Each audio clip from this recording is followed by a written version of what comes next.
The moment I stepped into the ballroom at Ever, I knew something was off. Not in the grand way that screams at you, but in the quiet, creeping kind that makes your shoulders tighten without realizing. Everything was picture perfect. White linen tablecloths, flickering candles dancing against crystal glasses, polished silverware laid out like we were about to dine with royalty. And maybe we were, depending on who you asked in my family. I scanned the room slowly, following the line of name cards arranged in careful symmetry. I kept walking. My name wasn't there. I blinked, took a step back. Nothing. "Can I help you find your seat, ma'am?" A young man in a black vest asked politely. I gave a tight smile. "Yes, actually, Tempest Boyd." He looked down at his clipboard, then smiled again. Just a little awkward now. "Ah, yes. You're at table 8, right over here." He gestured toward the back. Not just the back, the one by the kitchen. Table 8 was where late RSVPs, +1s, and overflow guests went. I wasn't a +1. I paid for the deposit, arranged the menu, picked the wines. My name was on the financials, just not on the guest list. My classmates waved from across the room. One of them raised a brow. "You're not sitting with the family?" "Prefer the breeze from the kitchen," I said, smile still in place. No one questioned it. That's the thing about polite society. No one ever really asks.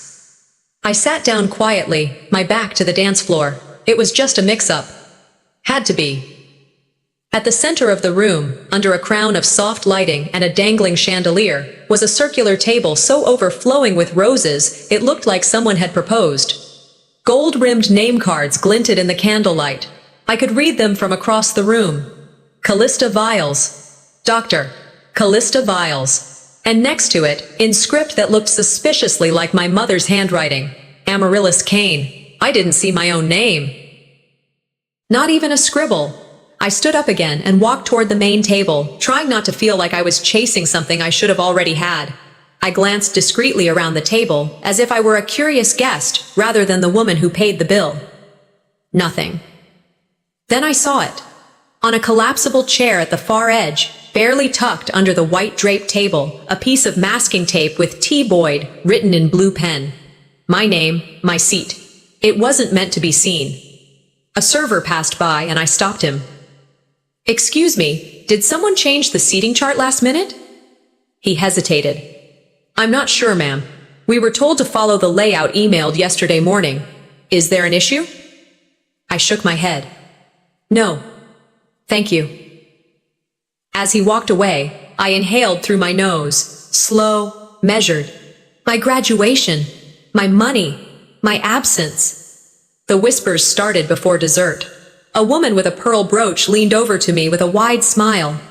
"You must be so proud of Callista." "What an accomplishment!" I gave her a polite nod. "She's really something," the woman continued. "They did a beautiful job celebrating her tonight. The whole family must be thrilled." She handed me an invitation. "Isn't this the loveliest keepsake?" I took it and scanned the foil lettering, celebrating the achievements of Dr. Callista Viles and the Kane family. That was it. No mention of me. No "Congratulations, Tempest." No hint that this evening had anything to do with my MBA, the 2 years of sleepless nights, debt, burnout, and relentless climbing. Just Callista. I held the card, my thumb grazing the edge. I remembered the moment my mother insisted, "Let me handle the invitations. One less thing on your plate, sweetheart." And like that, I understood. It wasn't a mistake. It never was. Even on the day I built, I whispered to myself, I was invisible. Callista swept over in a flurry of perfume and pearls. "You look amazing, sis." "That dress, it's so you." I studied her, this perfect image of achievement and grace. I didn't see my name on the invite. Her expression didn't flinch, not even a twitch. "Oh, you know how Mom is. PR matters." A long silence passed between us. She smoothed the fabric on her hip. "You okay?" I nodded, swallowed the words I wanted to throw. "Of course." She smiled like we were still children playing house. "Enjoy the night, okay?" She walked away before I could respond. "PR matters more than people," I muttered. At my seat, my real one by the kitchen, I stared at the name card taped to plastic. I forced myself not to touch it, not to move it, not to scratch it off like an old scab. The laughter behind me swelled. Someone clinked a glass. Callista posed for pictures with professors I once cried in front of during finals. My stomach tightened. I bankrolled this evening. Literally. Every round of appetizers, every pour of wine, every soft jazz playlist. Me. I remembered sending money home to help Mom get through that bad tax year, then seeing Callista post about a photography retreat in Napa. I remembered sitting through quarterly reviews with puffy eyes while she got headshots taken for her med school blog. I remembered every rent payment I covered while she figured things out. I had no medals, no stage, no bouquet, just a table next to swinging kitchen doors and a name written in ink that could be wiped off. The worst part of being erased, I murmured, is watching them celebrate your absence. A note formed in my mind like a ledger entry. Sharp. Permanent. Remember this moment. A voice rose above the chatter.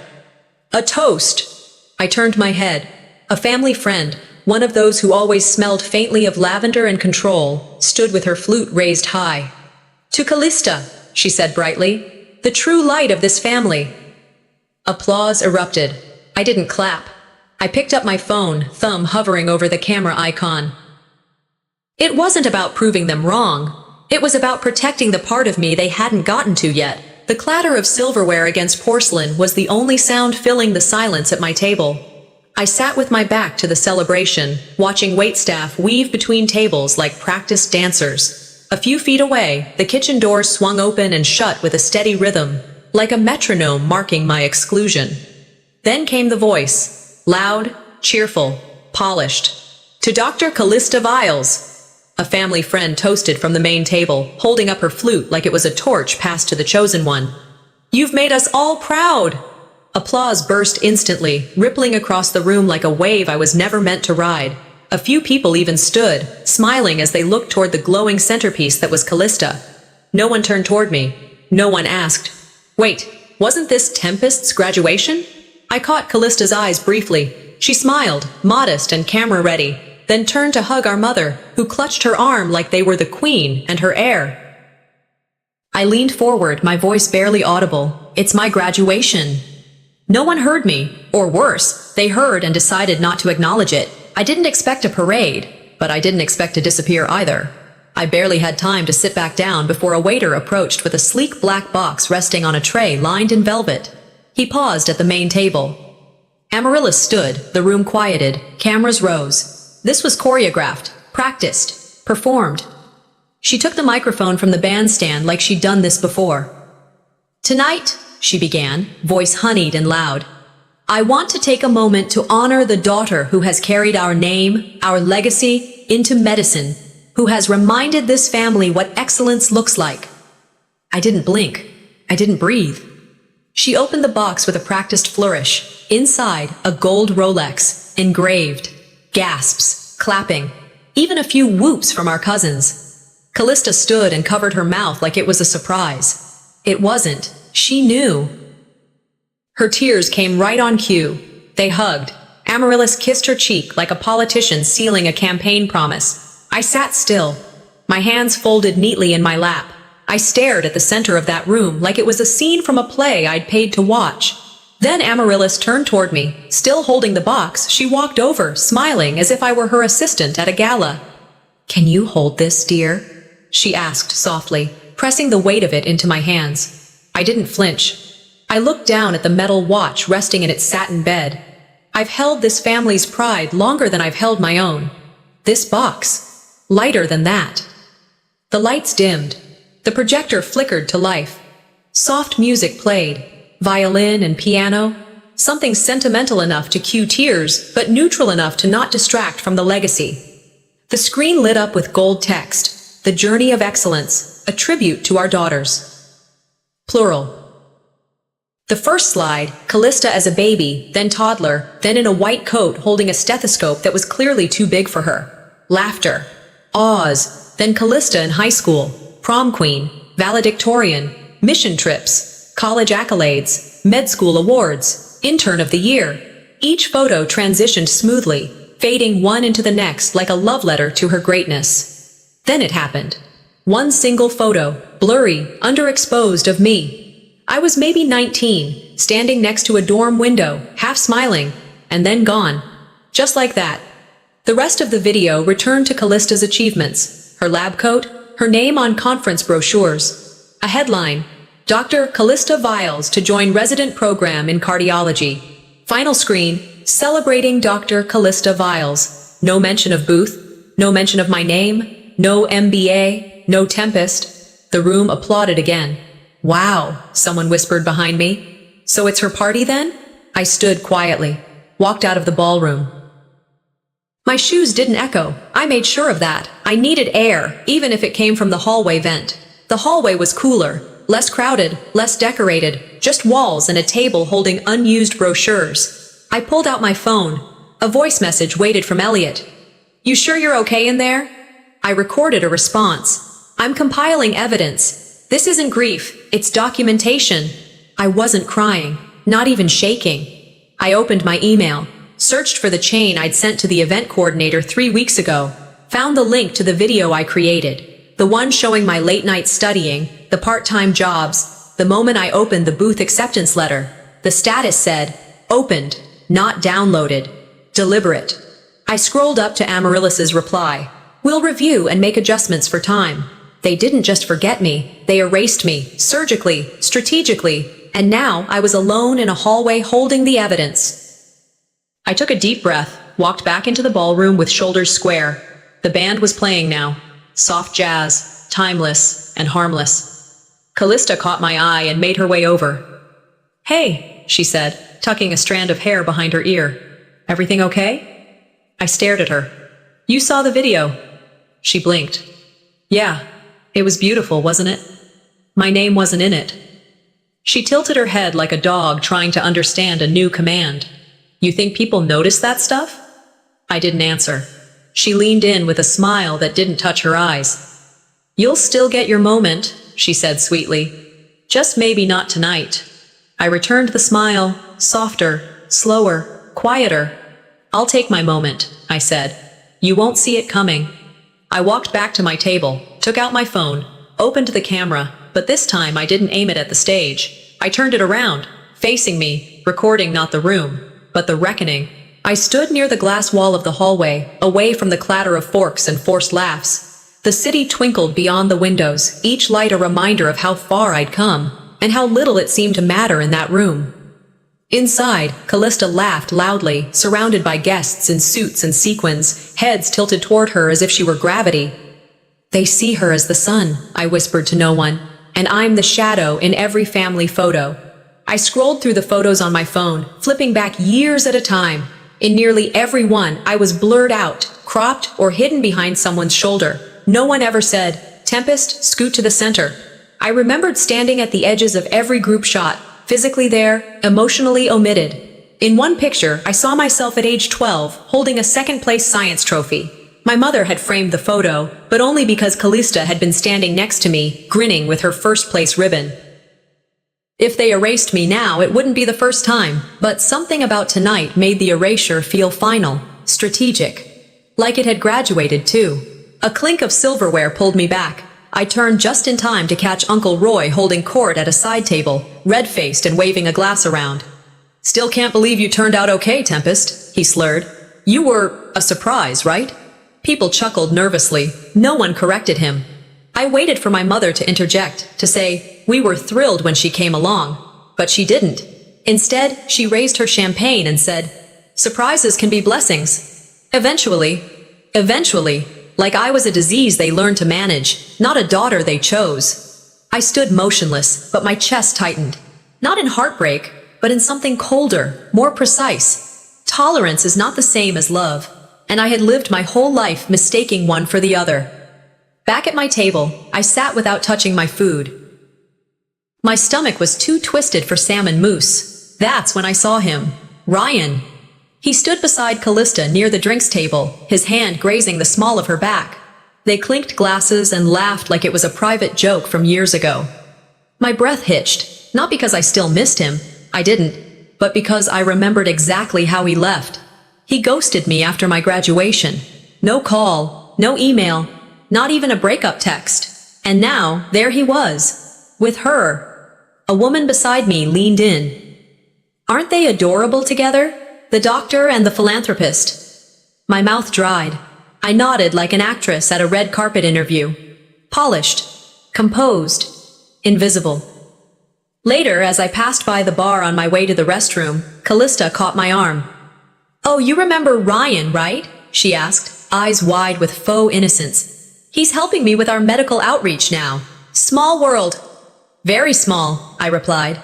My voice didn't shake, my face didn't flinch, but my mind screamed.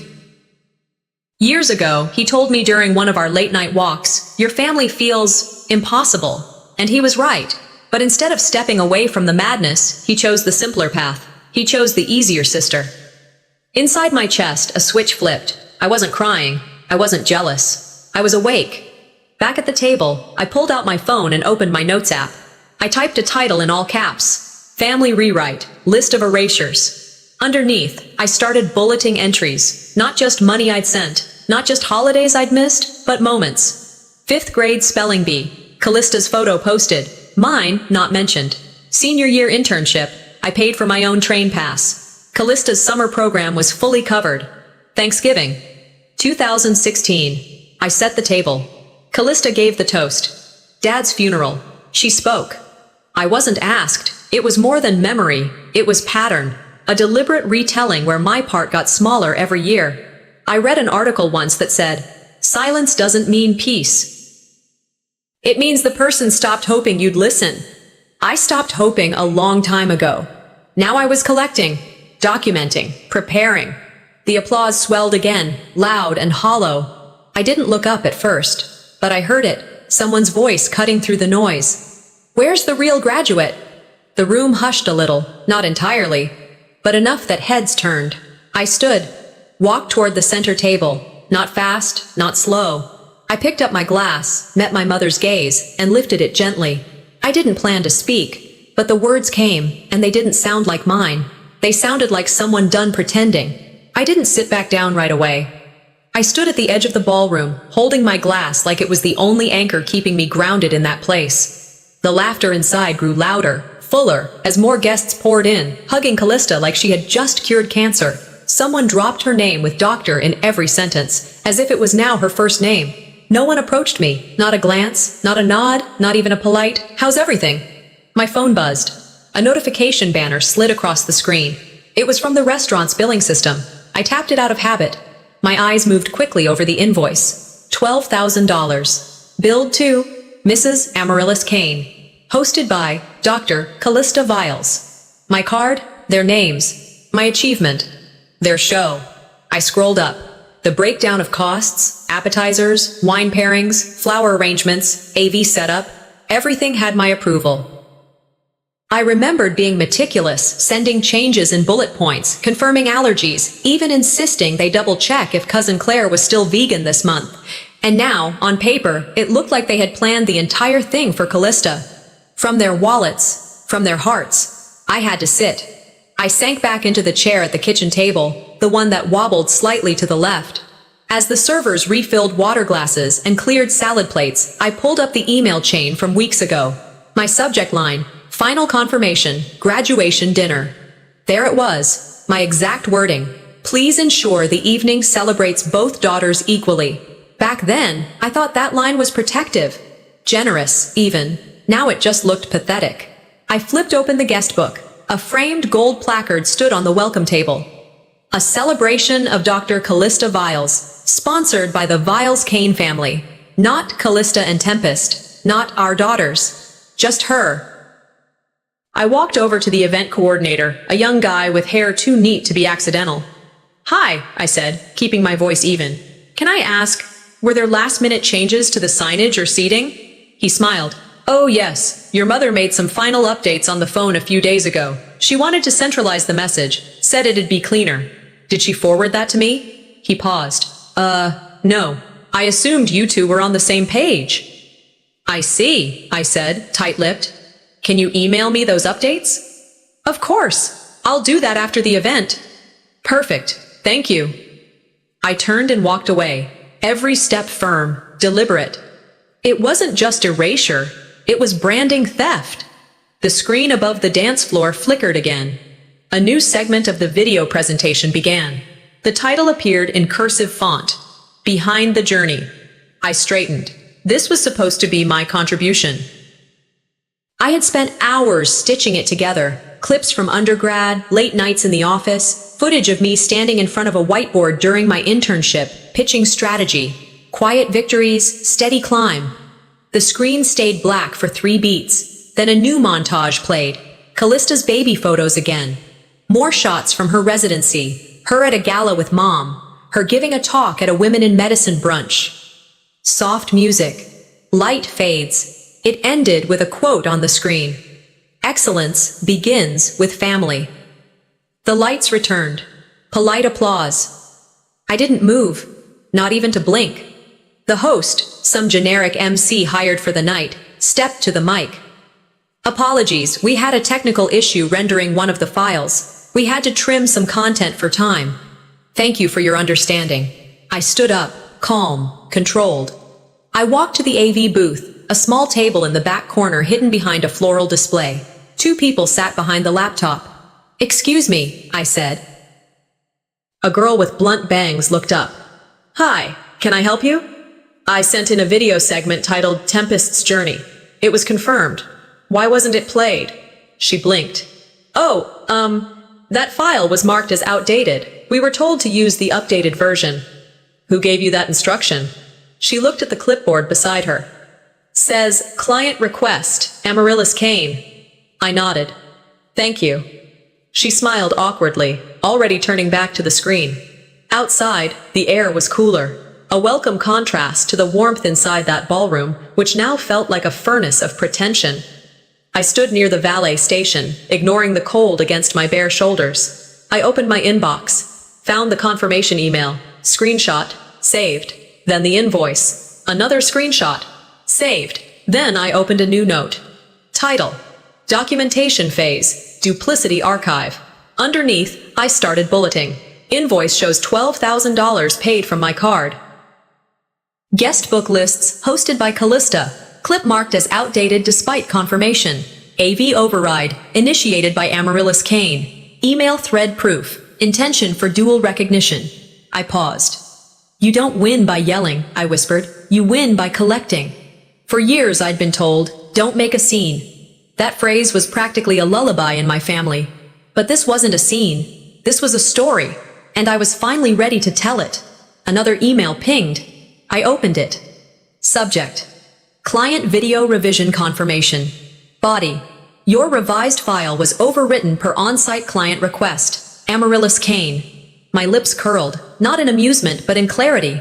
They didn't slip up. They executed a plan. I walked back inside with my phone still in hand.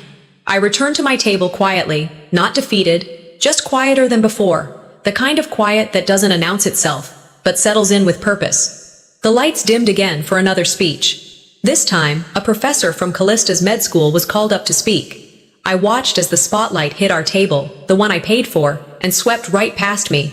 I glanced at my phone to keep my hands busy. A notification flashed. I'd been tagged in a post. I tapped it open. Group photo. 15 people, all booth grads. Caption: Proud to be part of Callista's big night. I blinked. My thumb hovered over the screen. My night? My graduation.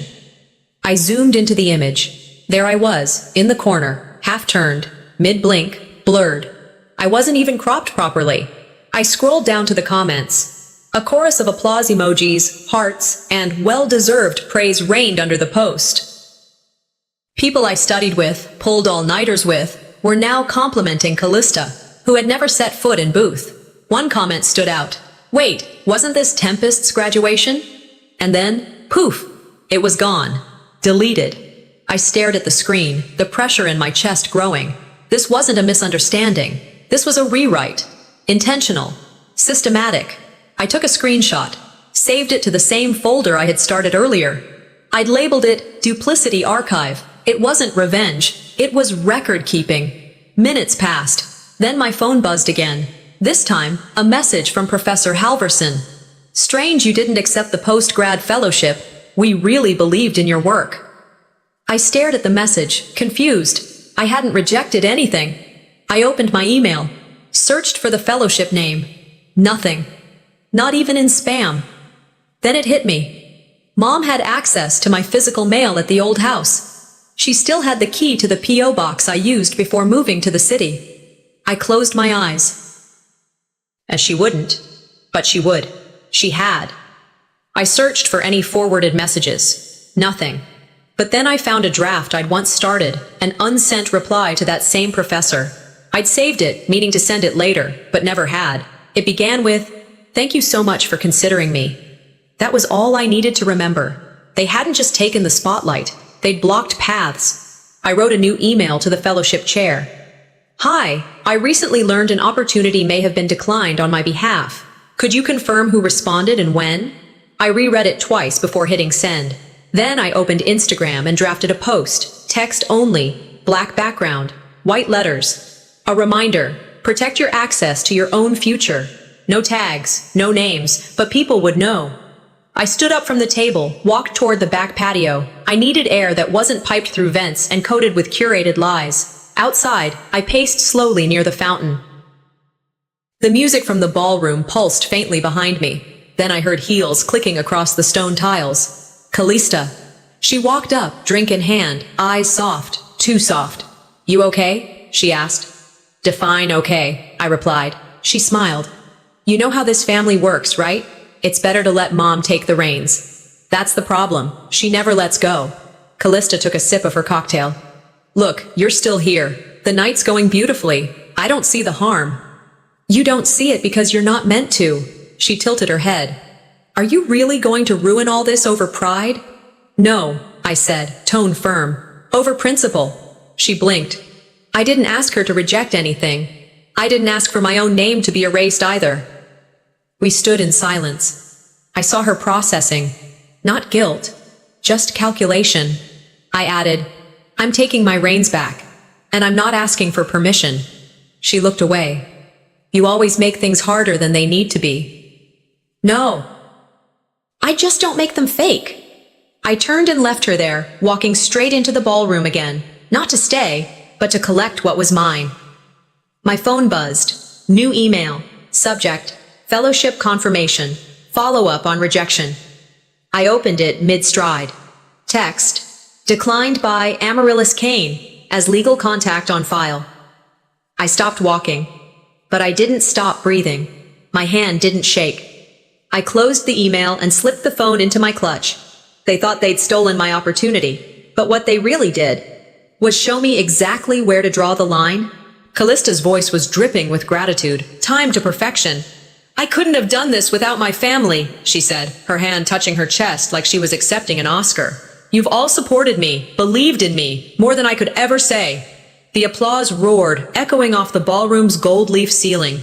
I watched from my wobbling chair by the kitchen, fingers loosely wrapped around my wine glass. I'd stopped sipping 2 speeches ago. Amaryllis stood, no microphone needed. Her voice cut through the clapping like a knife through frosting. "I think it's time for one last toast." Even the band stopped mid-note. I didn't turn around. A colleague beside me leaned in. "Aren't you the one graduating?" I nodded, eyes still locked on the center of the room. She blinked, confused. "Then why is this?" I didn't answer. Amaryllis was already speaking. "Tonight is a proud night, not just for Callista, but for us, for what we've built, for the legacy we continue." She raised her glass, slow and high. "And while some of us shine brighter than others, we all know who carries the weight, who brings honor to this family." There was a pause. Aunt Lorna, 3 seats away, suddenly piped up with that fake polite energy she saved for funerals and awkward birthday parties. "Tempest, dear, we're so proud of your return to school. That takes courage." Amaryllis didn't miss a beat. "Courage?" she repeated, with a laugh that wasn't quite light. "She's been nothing but an ungrateful distraction." A ripple moved across the room. I turned my head slowly. The kind of slow you reserve for car wrecks. You already know the damage is there, but your brain insists on looking. Amaryllis met my gaze, calm, cold. "We've given you everything," she said, loud enough for every table to hear. "And you've returned nothing but bitterness." She looked at me like I was a stain she hadn't gotten out in the first wash. "Honestly," she said, still smiling, "we wish you were never born." No one breathed. Even Callista didn't move. A fork dropped on the far side of the room. A gasp caught mid-throat. Somewhere, someone whispered, "Did she just—" I blinked once. She didn't scream. She didn't slip. She meant it. That wasn't anger. That was truth. The kind of truth someone stores for years, polishing it like silver, waiting for the perfect dinner party to unveil it. I set my glass down. Not a clink, just a gentle touch of glass against linen. I reached for my spoon, tapped it gently against the rim.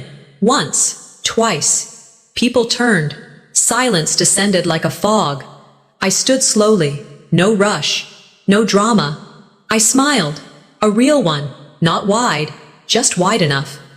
"Thank you," I said softly. That was the clearest thing anyone's ever said to me. Amaryllis's face stayed frozen, the edges of her mouth still bent in that hostess smirk. I looked around the room, not to make a point, just to see. No one met my eyes. I nodded once. Then I walked out. Not fast, not storming. I walked like I'd rehearsed it. Heel click, heel click, heel click. Each step louder than the last. At the coat check, I didn't wait for the attendant. I reached over, grabbed my wrap, and stepped into the night air. It was misting, cold, wet air that clung to your skin like memory. I crossed the sidewalk and leaned against the black iron railing across from the restaurant. My breath came steady. Controlled. Some people are born into love. Some are born into roles. I was the second. I pulled out my phone, deleted the group family chat, unsubscribed from the shared photo album, removed access to the Google Calendar that still had my name on 3 weekly errands labeled Tempest Errands. One tap at a time, each one quieter than applause, but heavier than any toast. My phone buzzed again. I glanced down. Unknown number. I was there. I saw what she did. "You're not crazy." BS. I stared at the message. I didn't recognize the number, but I knew that initial. I typed, "Who are you?" The message that came next. It wasn't from a stranger. I hadn't changed out of the dress. I couldn't bring myself to unzip it. Still seated on the edge of my bed, I scrolled through my inbox, my heels tossed somewhere near the hallway, the straps hanging like tired wrists. The anonymous message from BS was still pinned at the top, blinking like a dare. And then a new message slid in. Subject: "They've done this before." I opened it without hesitation. There was an attachment. PowerPoint file. The title, Capstone Presentation, Final TPTX. I clicked. The first slide was mine, fonts and all. The cover page hadn't changed. But the second slide, the formula that got me laughed off the stage during my final presentation, was wrong. I knew it the moment I saw it. I had checked that formula 5 times the night before. I'd even run the numbers on a whiteboard, standing barefoot in my kitchen like a crazy person. The version on this file? Deliberately incorrect. A missing variable, an unbalanced equation, and it had my name on it. My stomach dropped. I kept scrolling. Slide after slide, slight tweaks. Font color changed here, a data point omitted there. Minor shifts, but enough to make me look sloppy. I checked the document's metadata, uploaded from an IP address registered to the house in Evanston, my mother's house. Of course, they didn't want me to shine. They wanted me humiliated. Silently, professionally. This wasn't sabotage for fun. It was performance. Me, fumbling on stage in front of recruiters and mentors, while they smiled politely and said, "At least she tried." And I had tried. The presentation had been the final requirement before graduation. My mentor, Professor Halverson, looked disappointed that day. He didn't say much, just patted my shoulder and nodded. Now I understood why his smile felt rehearsed. Another email pinged in, a second screenshot. This time it was worse. It was an email thread, forwarded by someone with a conscience, apparently, the original sender. Tempest Boyd. At least that's what the from line said. I never wrote it. The message was addressed to a list of my classmates and a few faculty names I recognized instantly. In it, I allegedly apologized for being overly competitive, difficult in group dynamics, and struggling to separate ambition from collaboration. It ended with, "Please don't hold this against our family. No one talks like that, except Amaryllis." I scrolled to the sent timestamp. 3 weeks ago. No wonder Susan from my project team stopped answering my texts. No wonder Halverson didn't recommend me for the consulting cohort. Everyone had been pulling away quietly, and I'd thought it was just my imagination. I clicked reply all, typed nothing, deleted the draft. Instead, I opened a new folder on my desktop and named it what it really was: truth. I uploaded the modified presentation, the email screenshots, the IP address logs. I wasn't panicking. I was compiling. I opened LinkedIn. Started typing. What does it take to erase someone? I stared at it, backspaced it all, typed again. I have evidence of academic interference and identity fraud. Would you prefer this stay within the university or go public? That one I didn't type on LinkedIn. I emailed it directly to the Dean of Academic Affairs. Subject, urgent, confidential. Attachment, everything. I sat back. You don't kill a legacy with noise, I whispered to myself. You kill it with silence, paper, and proof. The room was quiet, save for the soft hum of the refrigerator and the buzz of my phone vibrating again. This time it was a call. I didn't recognize the number until it lit up completely. Callista. I stared at it, let it ring twice. Then I answered, without a word. There was a long pause. Then her voice, tentative, softer than I'd ever heard it. We need to talk. Not for Mom. For me. I said nothing. Just listened. Because for the first time in my life, I wasn't sure who was actually wearing the mask anymore. 2 days after the dinner, I met Callista at a quiet corner cafe near Lincoln Park. She picked the place, neutral, scenic, forgettable. When she walked in, she looked like someone who hadn't spent the last 48 hours being dragged across social media comment sections. Designer sunglasses, crisp blazer, not a strand of hair out of place. I didn't know Mom went that far, she said before even sitting down. I swear. I stayed silent. I didn't nod, just watched her carefully. She said it was about control, optics. I thought you were fine with it. Callista, I said calmly. Do I look fine? Her hands fluttered around the ceramic cup. She avoided my eyes. You know how she is, she muttered. You could have said something. Saying something hasn't worked since I was 10, I replied. That's why I started documenting. She didn't argue. Just lowered her sunglasses to the bridge of her nose and sighed. I pulled out a folder, laid it flat between us. Event coordinator's receipt, I said. File ID, Tempus Grad Final .mp4, uploaded, confirmed. I flipped to the next page. Final playback .mp4, uploaded 6 hours later, from Amaryllis's email. Her jaw tensed. She didn't tell me she changed it. I took out my phone, showed her the metadata screenshots, timestamps, file hash comparisons, file paths. This wasn't sabotage, I said. This was deletion. She leaned back in her chair. The sunlight caught the silver in her earrings. She just wanted it to be perfect, she whispered. I didn't laugh, because that was the problem. Perfect in our family meant singular. It meant erasing anything inconvenient, including me. My phone buzzed. Unknown caller. I answered. Hello? Tempest Boyd? Yes? This is Beckett. I was the floor supervisor at the dinner. I paused. Okay. I wasn't going to say anything, he said, voice low, nervous. But what your mother did, it didn't sit right with me. I stood up and stepped away from the table. Go on. She told us, my whole team, not to include your name on anything, he said. She was very clear. Keep the focus on Dr. Callista. It'll avoid awkward moments. Those were her words. I leaned against the cafe wall. The wind picked up, brushing my hair back. She also gave us a new video file, he added. Said the original one had been misaligned with the evening's tone. She said that? Verbatim. And the seating chart? Yeah. That was sent over with instructions to push your table near the kitchen. She said you'd prefer it. I closed my eyes. Would you be willing to give that in writing? I asked. If it stays between you and your lawyer, yes. Send it. I will. Click. I walked back to the table. Callista looked up. Was that who I think it was? Someone who saw through the script, I said. Her shoulders slumped. I didn't ask for this, Temp. No, I said. You just didn't stop it. Back home, I changed out of my clothes, sat at my kitchen counter, opened my laptop. Subject: formal inquiry, event content, manipulation. Attached: screenshots, audio, time-stamped edits. CC'd: Amelia Grant, a friend of mine from undergrad, now a litigation attorney. Then I opened LinkedIn, typed, "Imagine paying for a dinner where your name wasn't on the invitation or the memory." I hit post. Within minutes, notifications blew up. Shares, comments, messages. "You just described my wedding. This happened at my retirement party." I thought I was crazy. It was never just me.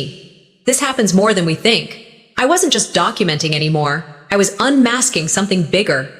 Just as I closed my laptop, another notification pinged. Email. From Lauren Masters, human interest columnist, Chicago Times. Subject: your story deserves light. Tempest, we saw your post. Would you be willing to speak? This deserves more than one LinkedIn thread. I read it twice, then once more. When I opened my eyes the next morning, the first thing I noticed wasn't the light bleeding through the curtains. It was the vibration of my phone, non-stop, pulsing like a second heartbeat on the nightstand. I rolled over and reached for it. Notifications covered the screen. Twitter, LinkedIn, Reddit. I unlocked the phone and scrolled. My post had gone viral.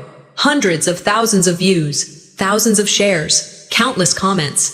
I didn't even realize it had been reposted across platforms. A few influencers had stitched their own stories to mine. Some were soft, others blistering. People saw me, but the ones who should have seen me, silent. No missed calls from Amaryllis, no texts from Callista, not even a half-hearted "we need to talk" from any of the cousins who'd posted side-by-side selfies with Callista just 3 nights ago. I opened the comments section. One stuck out. "You just described my family." I thought I was alone. Another. "They can take your stage, but not your voice." I took a deep breath, closed my eyes, let it sink in. Validation from strangers felt more sincere than decades of family dinners. A new message came in. A voice memo from Callista. I hesitated, then hit play. Her voice was breathless, cracked. "I didn't mean for any of this," she sobbed. "I didn't know Mom declined the fellowship, or that she changed the video, I swear." She sniffled loudly. "I thought she was just over-managing, like always. You know how she gets when there's an event. I didn't realize. Temp, I didn't know." She paused. Then her voice dropped to a whisper. "Now everyone thinks I'm complicit, that I let it happen." I replayed the last sentence.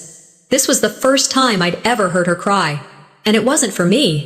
It was for her image. She didn't sound devastated that I had been erased. She sounded terrified people saw it happen. Regret is not the same as remorse. And Callista? She was mourning the fallout, not the damage. I didn't respond. Instead, I scrolled back up and texted Maya. "Sorry you had to leave the party early. I didn't even see you leave." Her reply came seconds later. "I didn't leave." I sat up straight. She continued. "I was asked to leave. By your mom." I stared at the screen. Maya. She told one of the staff I didn't fit the visual tone of the evening.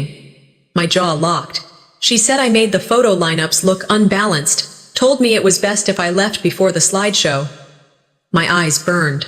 Not with tears, but heat. The quiet kind, the controlled kind. Maya had flown in from Denver, bought a formal dress, missed work. She'd been there for me more consistently than anyone in that family ever had. And they kicked her out like she was an afterthought. They didn't just erase me. They erased my only ally. I flashed back to the empty chair next to mine, the one I kept glancing at between courses. They made sure I had no buffer, no one to make eye contact with when the speech turned ugly, no one to lean toward when the video skipped my name. I'd been isolated by design. A new message pinged, this time from the reporter. Subject: draft attached. The daughter who paid for a party she wasn't invited to. I opened the document. The headline hit like a punch to the ribs. The rest of the article? Brutal, but true. Detailed, sourced, documented. They had done their homework. Included a timeline. Embedded my screenshots. Even quoted Beckett's recorded statement. I didn't ask for any edits. It was ready. I sent back a single line. Approved. An hour later it went live. Then came the fallout. Amaryllis's circle began to shrink. Her friends started unfollowing me on social media. Quietly, without message or warning. The family group chat, silent for days, finally lit up. But not with apologies. "You've embarrassed us. You didn't have to make this public. You're ruining Mom's reputation." There it was. They weren't mad it happened. They were mad people saw. I scrolled past each message. Not one said, "We're sorry." Not one asked if it was true. They knew it was. And still, no one acknowledged it. I turned off notifications. A final email came in. Different subject line. Estate review. Tempest void inquiry. I opened it without expectation. Inside was a formal notice from a law firm in Evanston. Her father's original will had been located. Attached to the email was a PDF, scanned, dated, notarized. Her name, bold, unaltered, right there under primary beneficiary. I stared at it in silence. No tears, no smile, just breath. Because finally, my story wasn't over. It was just finally under my name. The kitchen table had never felt more like a war room. My laptop glowed, lighting up my tired face in the dark room. I hadn't turned on the overhead lights.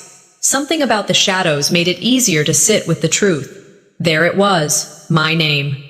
Primary beneficiary, Tempest Void. Not tucked beneath anyone else's title, not as an afterthought. Bold, centered, sealed. The PDF of my father's original will sat open, notarized and dated 5 months before he passed. My eyes hovered over the digital scan of his signature. Familiar. Sharp. Undeniable. Everything I was denied was never supposed to be withheld. It wasn't just a betrayal from my mother. It was from every system that had quietly nodded while she redrafted the truth. Every notary who never asked a second question. Every relative who assumed I didn't need protecting. This was never an oversight. It was a strategy. I scheduled a call with the attorney listed at the bottom of the email. He picked up on the first ring. "Miss Boyd, thank you for returning our message." "I appreciate your work," I said. "I assume you've confirmed the original document's legitimacy?" "Without doubt," he replied.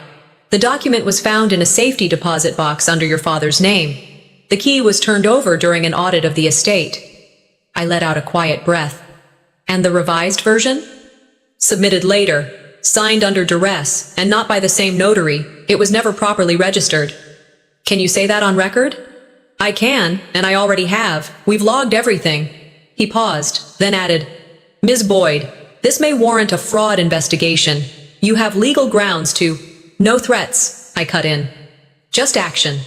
I clicked open another tab, filed for an injunction to freeze any further estate distribution. Callista hadn't even known about this. I didn't know if I'd tell her. This wasn't a moment for sharing. It was a moment for reclaiming. The next morning, I drafted a post. White background, black font. When the truth was buried, my name went with it. I'm digging it back out, paper by paper.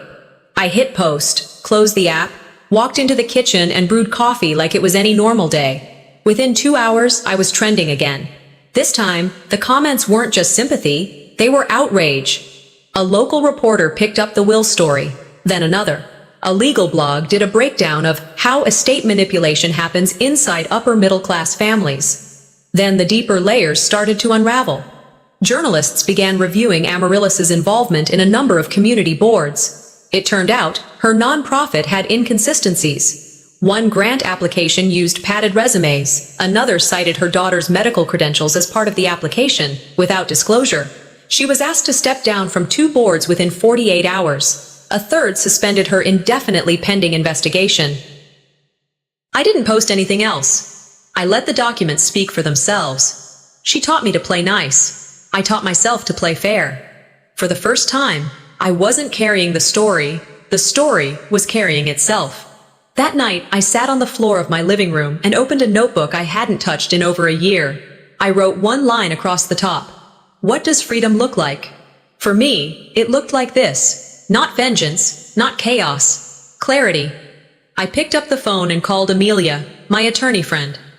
"I'm thinking about a statement," I said. "Not explosive, just exact." "You have my full support," she said. "Draft it. I'll review it before it hits inboxes." I hung up and stared at the ceiling. Silence didn't keep the peace. It only prolonged the injustice. I wasn't looking to destroy my mother. I was looking to reappear. The next morning, I walked into the studio where I'd agreed to give a short recorded interview for a national podcast, not the viral kind. The kind that stuck. "Tempest," the producer said, shaking my hand. "We're honored to have you." As I was sitting in the makeup chair, my phone rang. "Callista." Again. I hesitated, then answered. "Tempest," she said, voice shaky. "You need to know. Mom's planning to sue." "On what grounds?" I asked flatly. "She says you forged the will." There was silence on the line. Then I replied, "Let her try. I have ink, timestamp, and the truth." I ended the call and stepped onto the set. She built a version of our family that suited her. I was about to tell the one that actually existed. The lake was calm that morning, a rare stillness before a storm that, for once, wasn't mine to brace for. I walked along the shoreline, coffee in hand, the wind brushing strands of hair across my face. My phone vibrated in my coat pocket. Again, 10 missed calls from Amaryllis. 1 text from Callista. "She's spiraling. She wants to talk before it's too late." Too late for what? I wasn't sure if it was a warning or a threat. I stopped near a bench, stared out at the water. Part of me wondered what she'd say, what she thought would fix any of this. But that part was quieter now. Not because it gave up, because it stopped hoping. Would it be worth it? Would it change anything? I texted Callista. "Tell her I'll meet her." 1 hour. Neutral ground. I picked a small cafe in Oak Park. Public enough to avoid theatrics, quiet enough to hear every word. Amaryllis arrived first. Callista trailed behind her, looking tired. Not from emotion, more like PR fatigue. We sat. Amaryllis went in fast. "This has gone far enough." I didn't flinch. "You've humiliated us," she said. I nodded slowly. "You mean I spoke?" She blinked. "No, you made this mess public. That's not how family works." I folded my hands. "You're confusing silence with loyalty. Again." She leaned forward, voice dropping. "Do you know how many emails I've had to answer this week?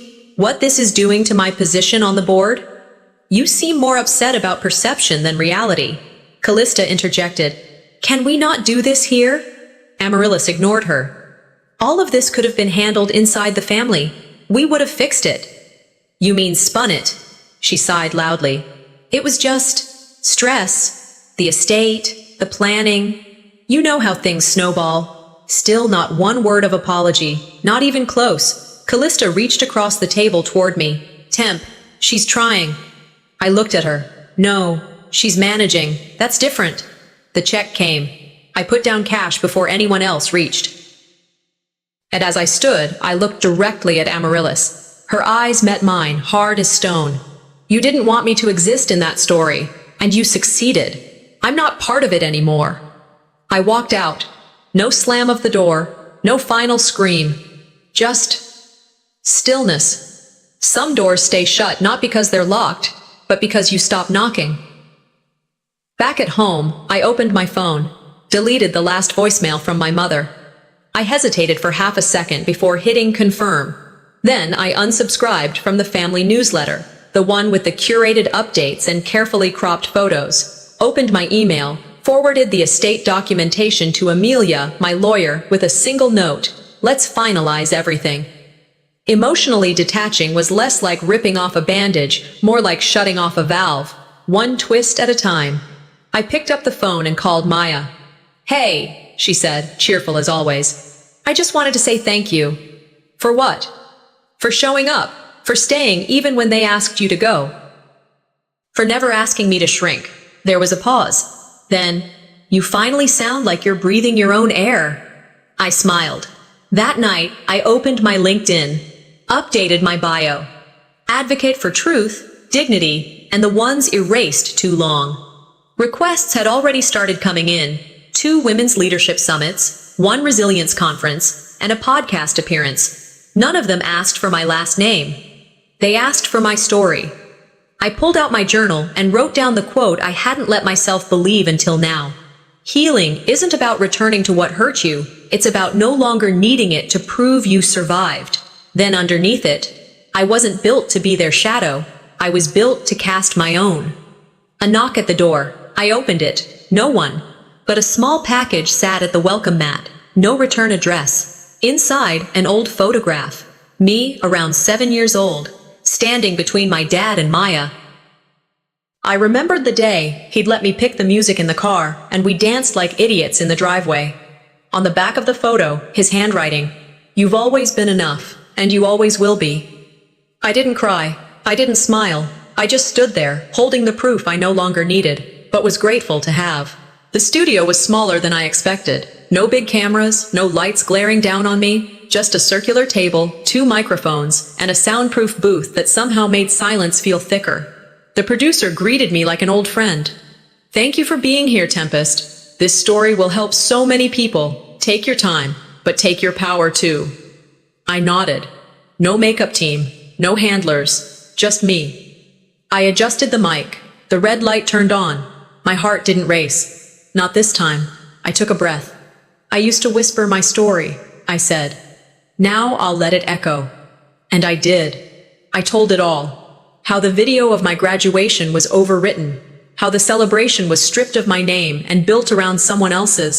How my mother declined a fellowship in my name, with her own email and signature. How she forged a version of my life that didn't include me, and the will, the one with my name written clearly, not buried, not added last minute, the original. I read directly from documents, emails, server logs, metadata. Every line quiet, steady. No anger, just clarity. And when I finished, I closed the folder and looked up. "When someone tells you you weren't meant to exist," I said, "what they really mean is they're afraid of how brightly you might shine." The episode aired the next day. Within 72 hours, it hit 1 million downloads. The hashtag took off, #IamTempest. But it wasn't just about me. Messages poured in. "Your story gave me words I didn't know I needed." This happened at my retirement party. I spent my whole life being the invisible child. And while all that noise grew, something else started falling apart. Amaryllis was removed from 3 community boards. An investigation into the family trust began. Grant money she'd redirected without consent. Paper trails that led to her kitchen drawer, and a personal slush fund disguised as event prep. My lawyer, Amelia, confirmed what I already knew. "You have every legal right to reclaim your full share, and more." We filed the paperwork. Within a week, my name was reinstated as the trustee for my father's educational grant fund. The same fund my mother had tried to rename after Callista. Callista, for her part, resigned from a local political campaign. In her press release, she cited personal family conflicts. I didn't gloat. I didn't even feel victorious. Just righted. Sometimes the loudest revenge is success served in full daylight. I moved into a new apartment downtown. Big windows, river view, quiet hallways. I hung the photo Maya had returned to me between her and Dad, above my desk. In a brass frame next to it, the handwritten note, "You've always been enough, and you always will be." I started mentoring a young woman named Lila. Smart. Determined. From a family that told her she was too much. She reminded me of myself. Except this time, someone would answer when she knocked. The binder, my archive of erasure, went into a drawer. I didn't throw it away, but I didn't open it again either. "The past will always exist," I wrote in my journal, "but it doesn't get to control me anymore."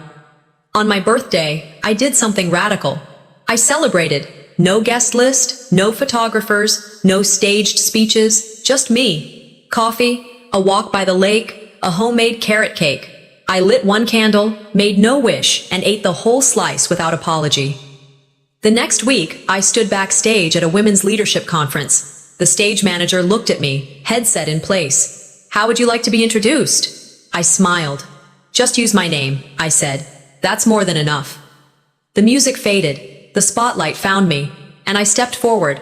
I didn't steal back the story. I wrote a new one, and this time, my name's on every page.